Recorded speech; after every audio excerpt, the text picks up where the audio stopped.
Las cárceles de Bogotá tienen un hacinamiento entre el 60 y el 70%. La Defensoría del Pueblo dice que por cada 1.000 presos hay un médico. O sea, es terrible. Las cárceles del país registran los niveles de hacinamiento más altos de los últimos años. Estos son los centros penitenciarios con más número de internos. Veamos, Riohacha presenta 455% de sobrecupo, Santa Marta 375%, Valledupar 342.6% y la cárcel de los Andes en Antioquia 304% de hacinamiento. Uno comete errores en la calle y uno viene a reflexionar acá mucho. Pero cuando uno ya está acá es cuando uno reflexiona y ya es demasiado tarde.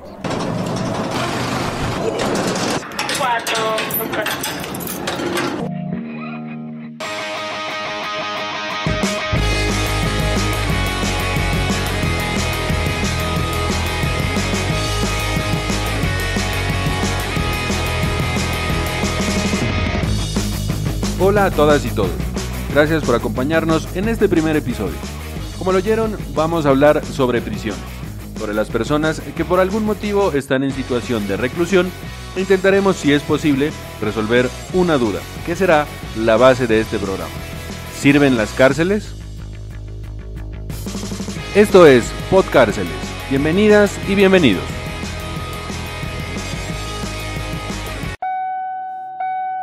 Entérese de la situación de las personas que están en prisión. Historias de vida a través de sus voces. Acá inicia Podcárceles, un programa de Global Podcast Group. Así es, gracias nuevamente por escuchar este primer episodio de Podcárceles, donde vamos a hablar de las personas que están o estuvieron privadas de la libertad. Pero, ¿por dónde empezar? ¿Por dónde debemos empezar?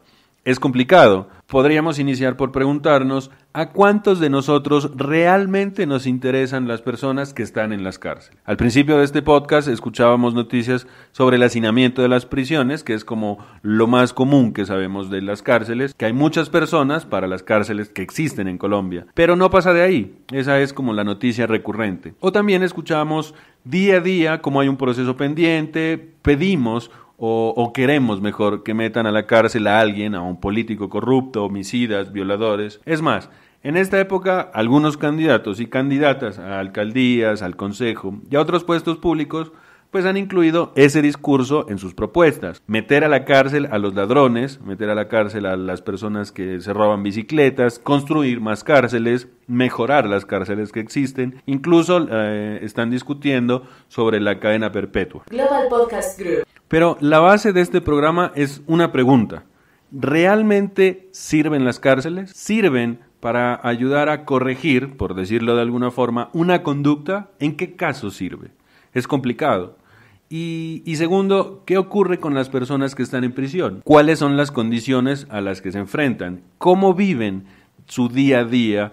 Y por qué al parecer ni las instituciones ni el Estado les garantizan sus derechos. Y también nos podemos preguntar, ¿qué pasa cuando salen? Cuando muchas personas cumplen su condena, ¿les sirvió estar en la cárcel? Muchos dirán que no, que ya no es posible una llamada resocialización, pero ¿realmente es así? Como verán, es muy complejo hablar sobre cárceles, pero por eso en este primer episodio vamos a dar un vistazo general de la situación actual carcelaria en Colombia para entender un poco qué está pasando. Y para esto nos vamos a basar en algunos documentos y respuestas que crearon organizaciones de derechos humanos, en los que analizan unos informes que el gobierno emite semestralmente respecto a la situación penitenciaria y son llamados el estado de las cosas inconstitucional en las cárceles en Colombia.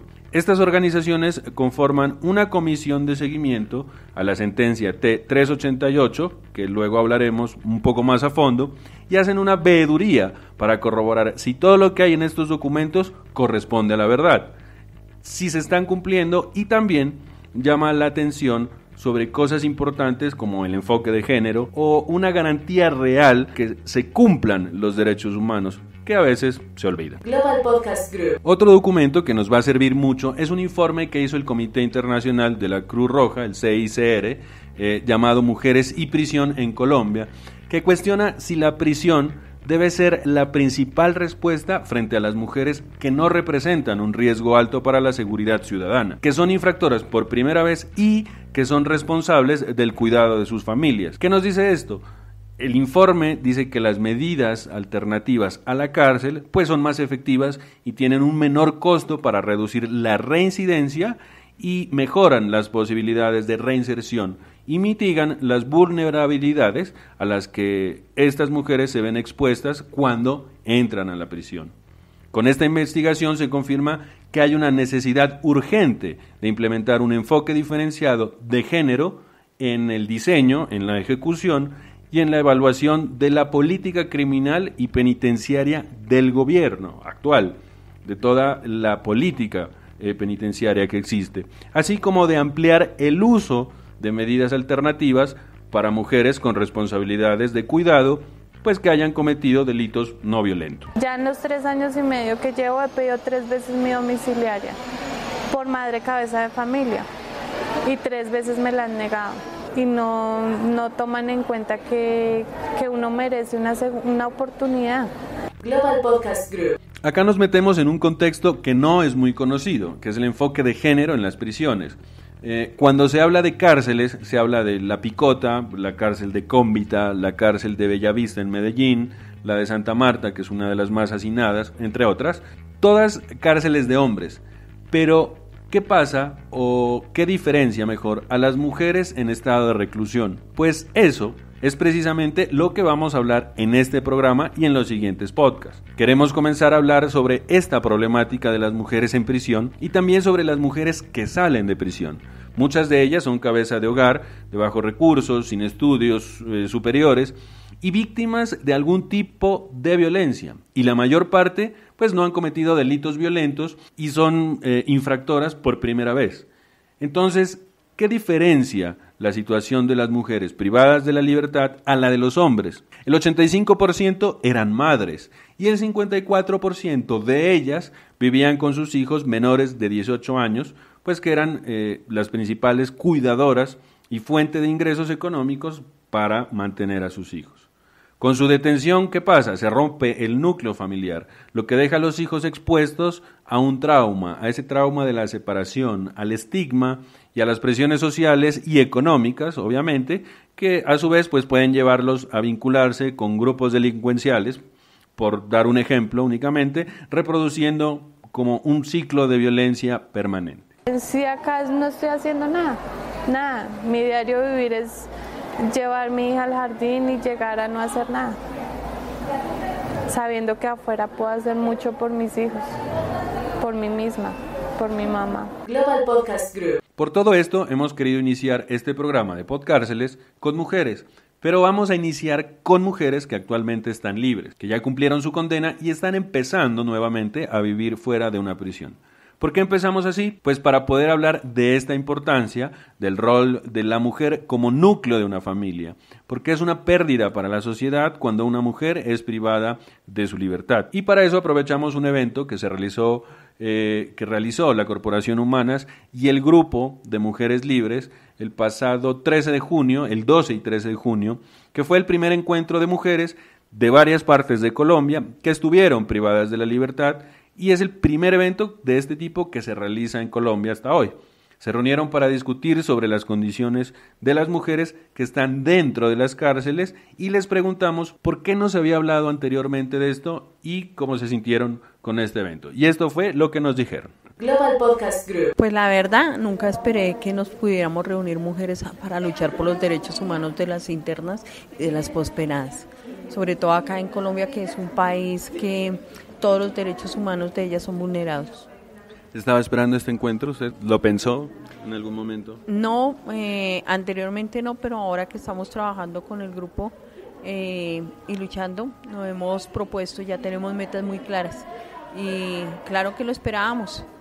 Y el reconocimiento de muchas cosas queremos que se les dé a todas las mujeres. Acabas de salir del primer encuentro nacional de mujeres que salieron de prisión. ¿Cómo te sientes? Contenta, feliz, emocionada, reencontrarme con compañeras con las que estuve en la cárcel, pues es muy emocionante. Estábamos allá, éramos una familia, porque pues convivíamos 24 horas al día, entonces ellas son más familia que la misma familia que está afuera. Global Podcast Group. Y también pudimos hablar con la subdirectora de la Corporación Humanas, que gestó este primer encuentro, y esto fue lo que nos dijo. ¿Qué conclusión te llevas de este evento? Bueno, yo me encuentro muy contenta porque realmente este grupo de mujeres libres inició su trabajo de reconocimiento como mujeres que han salido de prisión hace un año, y yo encuentro un enorme cambio en ellas, una gran capacidad para reconocerse como mujeres libres, como mujeres con derechos y como mujeres que pueden aportarle a la sociedad y que pueden transformar este populismo punitivo que nos agobia a todos. Este es el primer encuentro. ¿Qué sigue de ahora en adelante? ¿Qué sigue a partir de ahora? Bueno, sigue el trabajo de consolidación del grupo de mujeres libres. Hoy varias de las invitadas se sumaron al grupo, y el próximo mes tenemos un encuentro regional en el que van a estar mujeres que vienen de Estados Unidos, de México, El Salvador, Ecuador, Argentina, Brasil, porque la idea es que podamos trabajar de manera más amplia con otras mujeres que también han experimentado la cárcel y que están diciéndole al mundo entero: es necesario cambiar esta mentalidad en la que deseamos que la gente se pudra en la cárcel. Global Podcast Group.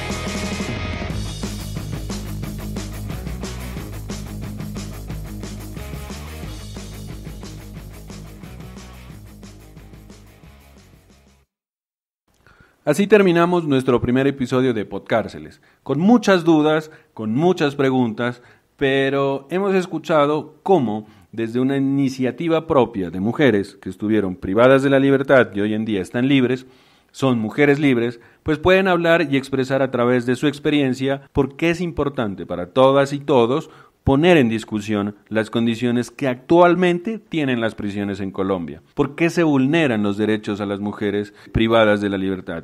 Y bueno, yo espero podamos resolver en algún momento nuestra pregunta: ¿sirven realmente las cárceles? Y precisamente, pues nuestro segundo episodio va a tratar de conversar con estas mujeres libres y las organizaciones que están hablando de abolicionismo penitenciario y las penas punitivas. No se quiere abolir el marco de referencia, que son todas estas entidades y las leyes existentes, pero sí se trata de descubrir la posibilidad de realizar una construcción de dignidad. ¿Y de qué se trata esto? Pues lo veremos en el segundo episodio de Podcárceles. Y esperemos que podamos estar en el primer encuentro regional de mujeres libres, como ya nos decía Luz Piedad Caicedo, la subdirectora de Humanas, en donde mujeres de toda América hablarán sobre este y otros temas. Así que gracias por escuchar este podcast, este primer episodio de Podcárceles. Pueden descargarlo desde Spreaker, suscríbanse, también nos encuentran en Facebook como Global Podcast Group, escúchenos en Spotify y en Google Podcast, y pueden escribirnos a info@globalpodcastgroup.com. Así que muchas gracias, hasta la próxima, chao.